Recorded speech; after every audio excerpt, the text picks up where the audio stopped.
What up, dude bros? I'm Frank. This is a video review of the Nerf Hyper Rush-40. This blaster is a spring-powered hopper-fed blaster with a 40-round capacity. Yeah, 40-round pistol that fits into a holster. Holy moly. This blaster, of course, shoots the new Nerf Hyper rounds. I have a separate introduction video for the Nerf Hyper rounds, but in short, they're very similar to the Nerf Rival rounds, but they're smaller and more rubber than foam. They are not cross-compatible. It's a totally separate series. But the Rush is quite a beast, so let's get into the review.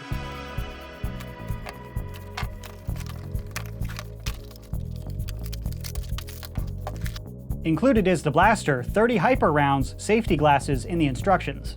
External overview starting up at the front, there's no in-strike barrel lug. Down below is a Rival-style tactical rail. There's another clear rail up here. I know they painted it clear, it's hard to see. And another rail here, and another rail here. What the heck are you even able to put on this rail? I don't know. But rails look freaking awesome even when they're empty. And in front of the tack rail is a front iron sight, which corresponds with the rear one here. And up top is the priming handle. Check this out.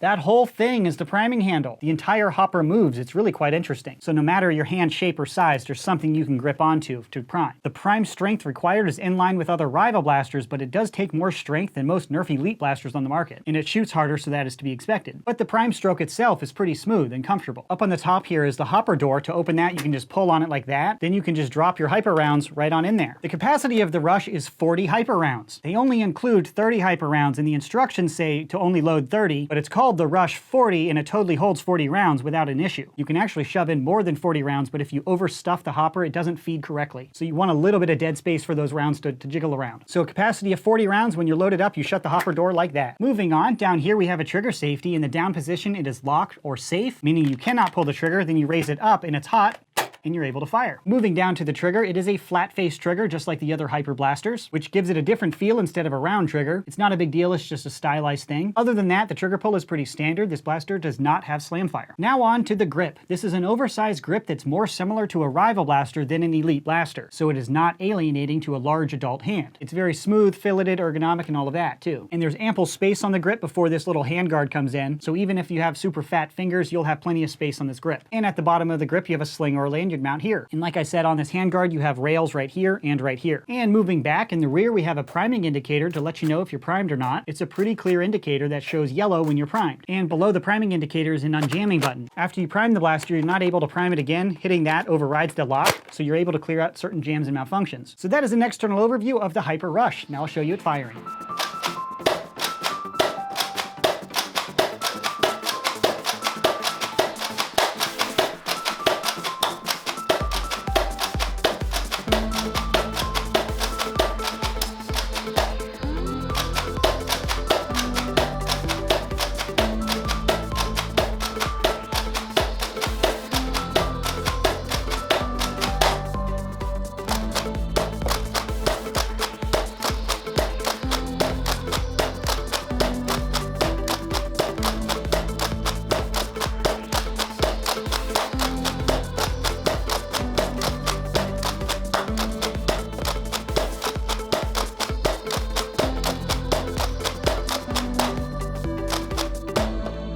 Operating the Rush was pretty fun. Keep in mind this is a gravity-fed hopper, so without gravity, the hopper no longer works. So if you tilt the blaster up as you prime the blaster, or of course if you invert the blaster, it's not going to feed correctly. Keep that in mind when you're using the blaster. When you prime it, it's easiest to point the blaster down. I did have pretty regular dry fires with this blaster, but not nearly as much as with the Siege, the other spring blaster in the Hyper series. And to compare this to others, I put it up on my chronograph. With the included Hyper rounds, I achieved an average velocity of 114 feet per second, which is the fastest firing Hyper blaster available right now. The other shot between 100 and 110 FPS, this one's shooting 114 FPS. So the Rush shoots a little bit faster than the other two Hyper blasters that have launched, but I'm not sure of the Hyper average or par yet. We need more samples to determine that average. For example, the Ultra 1 was the first blaster, but shot noticeably slower than all of the other Ultra blasters. So it's too soon to draw a Hyper average for muzzle velocity. That is the objective information I can provide on this blaster. Now to my personal opinion. Overall, I am very impressed with the Rush-40. This blaster is fantastic. It's not like totally different than the other Hyper blasters, but it's a 40-round pistol that can fit into a holster. That is absolutely insane. The Rival Chronos, which you know me, I won't shut up about this blaster because I love it, has only a capacity of 5 rounds compared to 40. and they're very similar footprints as you can see. They can both slide into a holster with relative ease. 40 round capacity, 5 round capacity. If you're able to use Hyper in your Nerf rival round, definitely buy one of these and drop the Chronos. I can't believe I'm saying that because I love the Chronos. It's a phenomenal blaster. But the Rush is an absolute game changer. A 40 round sidearm is just insane. So my personal opinion, super positive. I love this blaster. However, it presents the same question that Rival did. When can you use a Hyper blaster compared to Nerf darts? We've seen this problem before. It's not really fair to bring a Rival blaster if everybody else on the field only has Nerf Elite blasters. That one Rival blaster will destroy all of the Nerf Elite blasters. This is in the same category, so I think it would be totally appropriate to use the Rush in any Rival war, but if everyone else is using Nerf Elite blasters, I think it would be a little unfair to use this one. But I don't want to understate the inconsistency problem. I would not be using this blaster as my primary because I just demand consistency. When I pull the trigger, I need to know that a round is going to be launched, otherwise it'll just drive me crazy. That's not always the case with the Rush. Sometimes you dry fire because of this hopper system. It's really not that big an issue when you point the blaster down and you pay attention and you get used to it, but in the heat of battle, when you're running around priming all which way, it can dry fire occasionally. So it's not primary worthy, even though it's 115 FPS with a 40 round capacity, which is pretty incredible, but it's too inconsistent to be a solid primary. But a 40 round pistol that fits in a holster, oh my gosh, go out and buy one of these right now. That should answer the question to buy or not to buy. If you're a rival nerfer, definitely consider one of these. If you're an elite nerfer and you're only shooting darts, this is totally a different category. It's more like a rival blaster than a dart blaster, of course. But if your game host will allow this blaster, definitely use it. Don't be surprised if it gets banned from pistol rounds, because that's not even fair.